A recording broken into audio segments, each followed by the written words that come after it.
Hello friends, welcome to my channel electrical power. आज हम बात करने वाले हैं equivalent circuit of induction motor. जो हम इंडक्शन मोटर जो होती है, जो यूज़ करते हैं, उसका इक्विवेलेंट सर्किट कैसा होता है। ठीक है, क्योंकि किसी भी मोटर की अगर एफिशिएंसी निकालना हो तो उसका हमें उसके जो कंपोनेंट्स होते हैं उसकी सब कुछ हमें पता होना चाहिए। ठीक है, जब हम जाकर उसकी मोटर का जो है एफिशिएंसी पता कर सकते हैं, कुछ भी चीज़ पता करने मतलब इसका एक सर्किट होना ज़रूरी होता है ना। इक्विवेलेंट सर्किट से हमें क्या पड़ता इसके जो कंपोनेंट्स हैं उसके बारे में पता लगता है ना। तो स्टार्ट करते हैं। तो N induction motor is based for its operation on the induction of voltages and currents in its rotor circuit from the stator circuit. ठीक है, तो जो इंडक्शन मोटर होती है वो किस पे बेस्ड होती है, उस ऑपरेशन पे जो इंडक्शन का ऑपरेशन होता है उस पर बेस्ड होती है, जिसमें क्या होता है वोल्टेज और करंट जो है वो उसका इंडक्शन ऑपरेशन जैसे ही होता है तो वोल्टेज और करंट रोटर में इंड्यूस्ड होते हैं उसकी वजह से फ्रॉम द स्टेटर साइड, किसकी वजह से, स्टेटर सर्किट की वजह से। ठीक है, हमने वर्किंग पढ़ी इसकी कैसे स्टेटर की वजह से रोटर में वोल्टेज इंड्यूस्ड होता है, करंट फ्लो होता है, उसके बाद उस पर टॉर्क लगता है। ठीक है,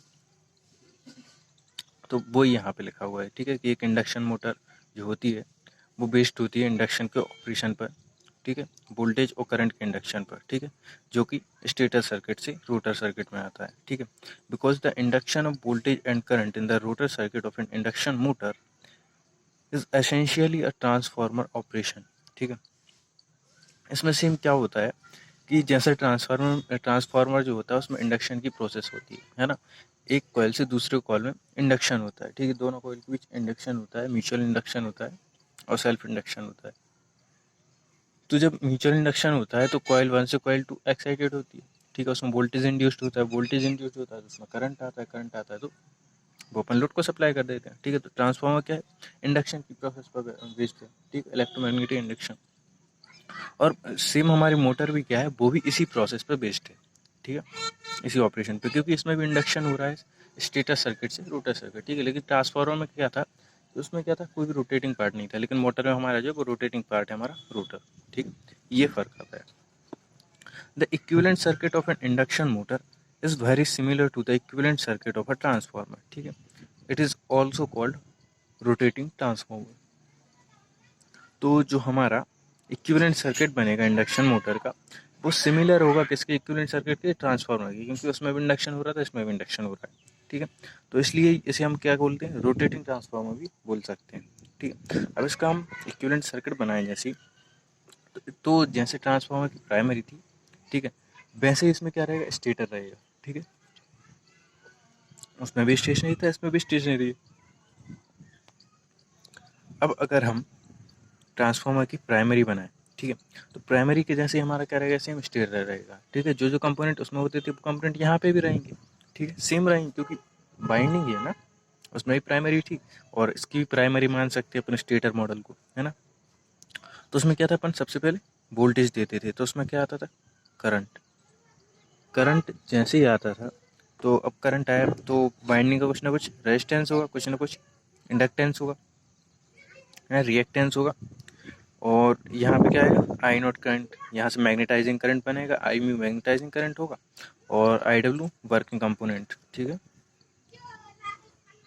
आर नॉट जो है जो वर्किंग कंपोनेंट होगा, और यहाँ पे आई म्यू जो है वो मैग्नेटाइजिंग कंपोनेंट होगा। कॉइल में ऐसे ही आएगा, तो यहाँ पे क्या होगा, ई एम एफ इंड्यूस्ड होगा, ई1। ठीक है, ड्यू टू सेल्फ इंडक्शन। ठीक है, ई एम एफ इंड्यूस्ड होगा। अब ई एम एफ जैसे ही इंड्यूस्ड होगा तो ये जहाँ क्या, ये जो हमारा क्या है, रोटर सर्किट है, उसमें भी क्या रहेगा, रेजिस्टेंस रहेगा, रिएक्टेंस रहेगा।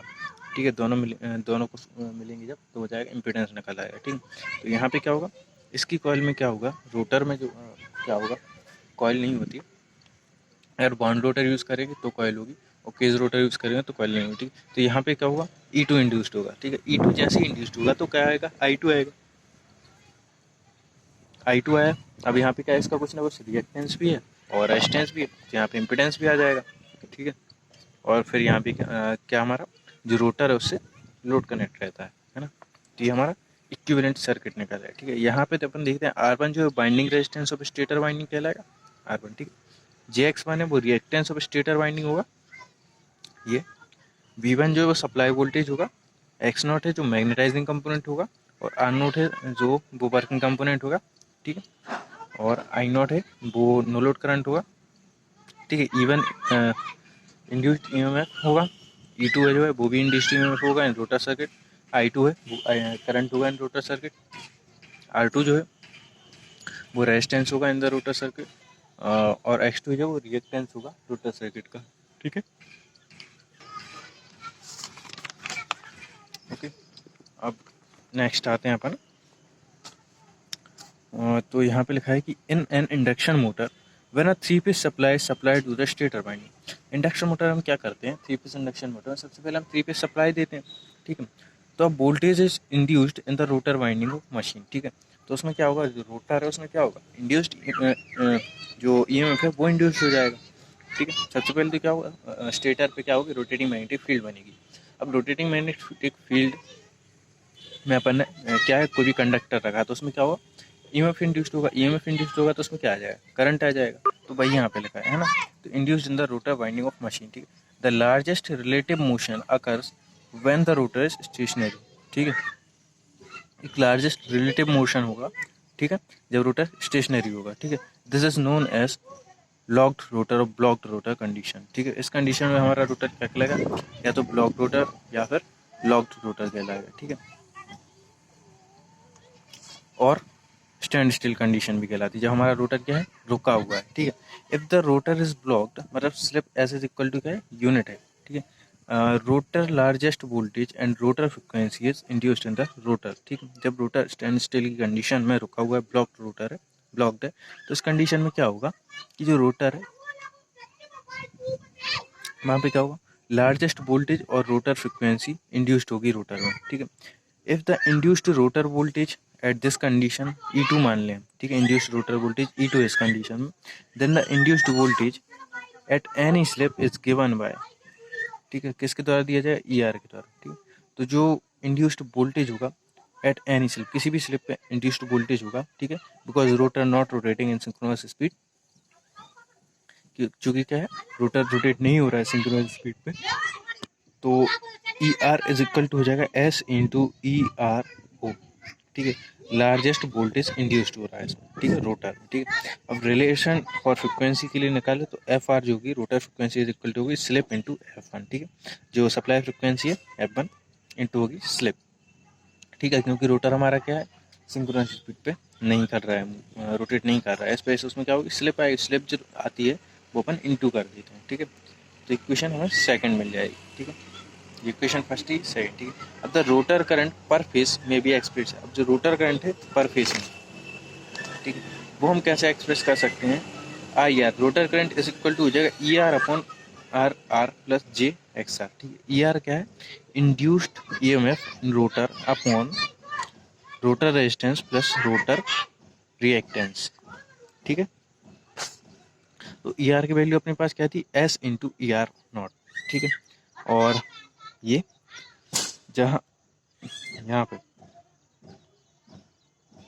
XR जो है वहाँ पे भी क्या हो जाए, S इंटू XR नॉट हो जाएगा, ठीक है। तो it shows that I2 is a slip frequency, जो I2 है वो क्या है, is a slip frequency current produced by a slip frequency induced EMF induced voltage, ठीक है। S into ER not acting in the rotor circuit having an impedance per phase of RR plus J S into XR not, ठीक है। यहाँ पे क्या बता रहे हैं कि जो हमारा I2 है, ठीक है, वो क्या है, स्लिप फ्रिक्वेंसी करंट है जो प्रोड्यूस हो रहा है किसके द्वारा, स्लिप फ्रिक्वेंसी इंड्यूस्ड वोल्टेज के द्वारा, ठीक है। और जो SER नॉट है वो एक्ट कर रहा है इन the rotor circuit having an impedance, ठीक है। Voltage S into ER not जो है induced voltage acting in the rotor circuit having an impedance per face पे इम्पीडेंस क्या हो रहा है इसमें, इम्पीडेंस के साथ S इंटू ER एक्ट कर रहा है स्लिप फ्रिक्वेंसी इंड्यूस्ड वोल्टेज, ठीक है।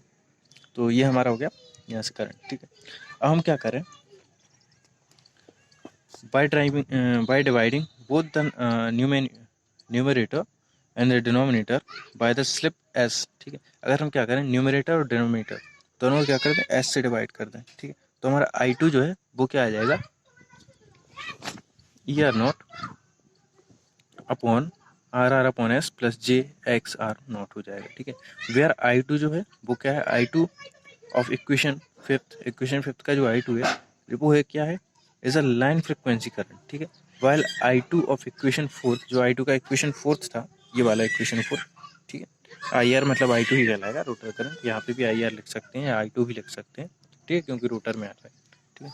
तो is a slip frequency current, ये क्या है, स्लिप फ्रिक्वेंसी, ये क्या था, स्लिप फ्रिक्वेंसी करंट था, और ये जो है वो है लाइन फ्रिक्वेंसी करंट, ठीक है। तो अब हम जो है वो एग्जैक्ट इक्विवेलेंट सर्किट इसका बना सकते हैं। प्राइमरी तो सेम रहेगी जैसे हमने पहले बनाई थी वैसी रहेगी, लेकिन सेकेंडरी में क्या आ जाएगा, E2 यहाँ पे एक कॉइल लग जाएगी, E2 इंड्यूस्ड यहाँ पे हो रहा है, ठीक है। J×X2 R2 भी आएगा यहाँ पे, ठीक है। और R2 आएगा, लेकिन R2 अपॉन S हो जाएगा, ठीक है।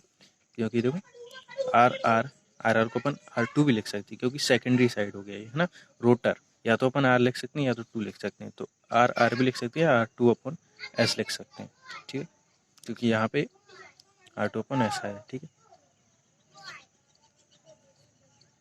क्योंकि यहाँ पे अपन क्या निकाला, लाइन फ्रिक्वेंसी करंट निकाल, तो लाइन फ्रिक्वेंसी करंट जैसे ही निकालेंगे तो उसमें क्या होगा, जो R2 है वो S से डिवाइड हो जाता है ना। तो इसलिए यहाँ पे अपन में S आता है, तो ये हमारा एग्जैक्ट इक्विवेलेंट सर्किट बन गया, ठीक है। अब अगर हम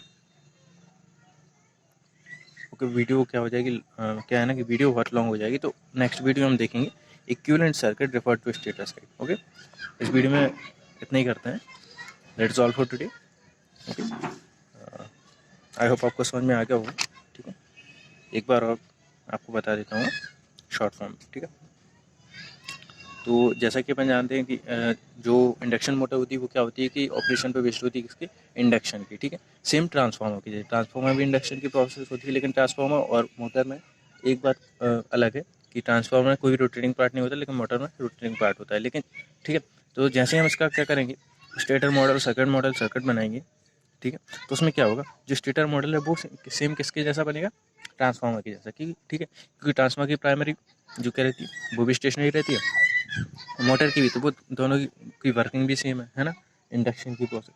तो यहाँ पे क्या आ जाएगा, सेम वैसे मॉडल बनेगा, लेकिन जो रोटर सर्किट होगा उसमें क्या होगा, E2 इंड्यूस्ड होगा, I2 JX2 और R2 आएगा, ठीक है। ये तो हमारे क्या मॉडल सर्किट है, ठीक है। अब यहाँ पे अपन ने क्या किया कि अपन जानते हैं कि जैसे हम 3 फेज सप्लाई उसमें देंगे तो स्टेटर वाइंडिंग में क्या होगा, सबसे पहले तो उसमें मैग्नेटिक फील्ड बनेगी, रोटेटिंग मैग्नेटिक फील्ड आएगी, ठीक है। उसकी वजह से क्या होगा, वोल्टेज इंड्यूस्ड होगा रोटर में, ठीक है। रोटर में जैसे ही वोल्टेज इंड्यूस्ड होता है ना, तो लार्जेस्ट रिलेटिव मोशन होता है, ठीक है, किसके बीच, जब रोटर हमारा स्टेशनरी होता है तो उसमें लार्जेस्ट रिलेटिव मोशन होता है, ठीक है। तो इस कंडीशन को हम क्या करते हैं, या तो लॉक्ड रोटर बोलते हैं, ब्लॉक रोटर कंडीशन बोलते हैं, या फिर स्टैंड स्टिल कंडीशन बोलते हैं, ठीक है। तो अगर हमारा रोटर क्या है, ब्लॉक है, ठीक है, तो उसमें क्या हो, largest rotor voltage, largest voltage and rotor frequency induced होती है रोटर में, ठीक है। तो अगर इंड्यूस्ड वोल्टेज हम E2 मान लें, ठीक है, इस कंडीशन में, तो जो हमारा इंड्यूस्ड वोल्टेज है, किसी भी स्लिप पे इंड्यूस्ड वोल्टेज होगा, ठीक है, वो होगा ER is equal to S into ER0, ठीक है। क्योंकि उसमें स्लिप आएगी, क्योंकि हमारा रोटर क्या है कि कोई स्लिप से नहीं घूमता है ना। तो रिलेटिव फ्रिक्वेंसी क्या आ जाएगी, FR is equal to S into F1, ठीक है, स्लिप की वजह से, ठीक है। तो the rotor current per phase अपन कैसे निकाल सकते हैं, IR is equal to ER upon RR plus JXR, ठीक है। Current is equal to I2 का करंट है, I2 मतलब रोटर, या IR भी लिख सकते हैं, ठीक है। तो ER अपॉन क्या हो जाएगा, जो V is equal to IR होता है, तो I is equal to V upon R हो जाएगा, ठीक है। तो लेकिन यहाँ पे क्या आएगी, रेजिस्टेंस भी रिएक्टेंस भी है, तो दोनों का सम आएगा, है ना। तो ER अपॉन R, यहाँ पे इंड्यूस्ड वोल्टेज क्या है, ER, तो ER upon RR plus JXR। लेकिन अगर स्लिप की कंडीशन में अपन देखें, तो स्लिप की कंडीशन क्या हो जाएगा, S इंटू ER0, मतलब यहाँ पे से ये वैल्यू पुट अप कर देंगे, ठीक है। और XR जो है वो भी हो जाएगा S इंटू XR0, ठीक है। तो जो I2 है वो सोर्स करेगा स्लिप फ्रिक्वेंसी करंट को, ठीक है, जो प्रोड्यूस हो रहा है slip frequency induced voltage S into ER0 की वजह से, ठीक है, जो एक्ट कर रहा है रोटर सर्किट में इम्पीडेंस के साथ। कौन सी कितना इम्पीडेंस पर फेज में इम्पीडेंस जो होगा वो होगा R plus S J S X R naught, ठीक है।